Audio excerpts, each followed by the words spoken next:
wakati Waziri wa Mipango Profesa Kitila Mkumbo anaeleza hapa kuhusiana na taarifa ya hali ya uchumi, alieleza juu ya namna ambavyo sekta mbalimbali zimechangia katika ukuaji wa pato la taifa. Mojawapo ya sekta ambayo kwa kweli imekuwa katika tatu bora katika kuchangia ukuaji wa pato la taifa, ukiangalia kwa tathmini kuanzia 2015 mpaka 2024-25, basi ni pamoja na sekta ya nishati.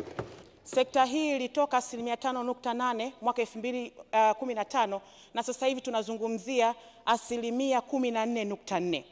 Mheshimiwa Mwenyekiti, jambo hili lisingewezekana bila umadhubuti wa kuendelea kuwekeza katika miradi inayohusiana na sekta ya nishati, lakini isingeweza kufanikiwa bila kutoa fedha kwa ajili ya utekelezaji wa miradi hii. Tumeshuhudia mafanikio makubwa sana katika sekta ndogo zote ambazo zipo katika sekta ya nishati.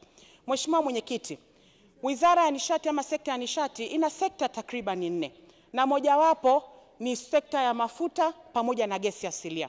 Mheshimiwa Mwenyekiti, katika kipindi cha miaka 4 tumeshuhudia mafanikio makubwa sana katika swala la gesi asilia. Tumeendeleza kwa kiasi kikubwa sana miradi ya uzalishaji na uendelezaji wa gesi asilia katika vitalu vyetu.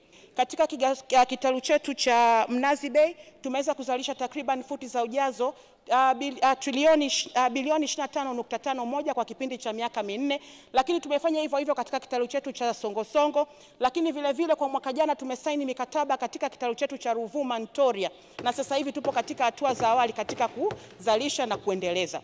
Katika miaka hii 4 tumekuwa tuna mafanikio makubwa sana katika kusimamia na kudhibiti bei kikomo za bidhaa za mafuta. Bei ya ndani ya bidhaa za mafuta imeendelea kuwa himilivu. Mojawapo ya sekta ambayo ni moyo wa uchumi katika taifa hili ni sekta ndogo ya umeme. Mmeona uwekezaji mkubwa sana ambao umefanyika katika sekta ndogo ya umeme.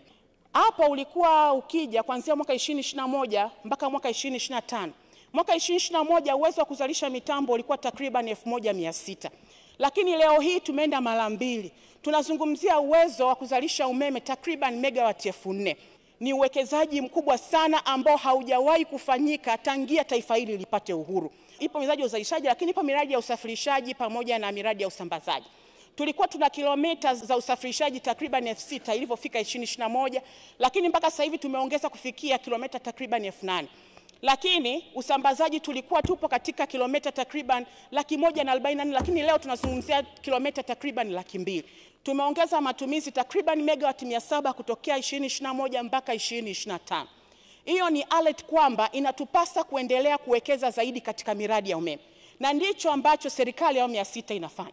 Iko miradi ambayo sasa hivi inaendelea, ikiwemo mradi wa Malagarasi ambao unaenda kuzalisha takriban megawati 34.5, lakini vile vile upo mradi wa kuzalisha umeme juu wa Kishapu ambao unaenda kuzalisha takriban megawati 150. Hii yote ni kwa sababu tunataka hapo mbeleni tusirudi katika changamoto ambayo tulikuwa nayo hapa nyuma, na ndio maana tumejipanga kwa miradi hii ambayo inatekelezeka sasa hivi, na tumejipanga kuanza miradi mingine inayokuja ili kuhakikisha taifa letu linaendelea kuwa na umeme ambao unaendelea kuwa himilivu kwa kipindi kirefu kinachokuja.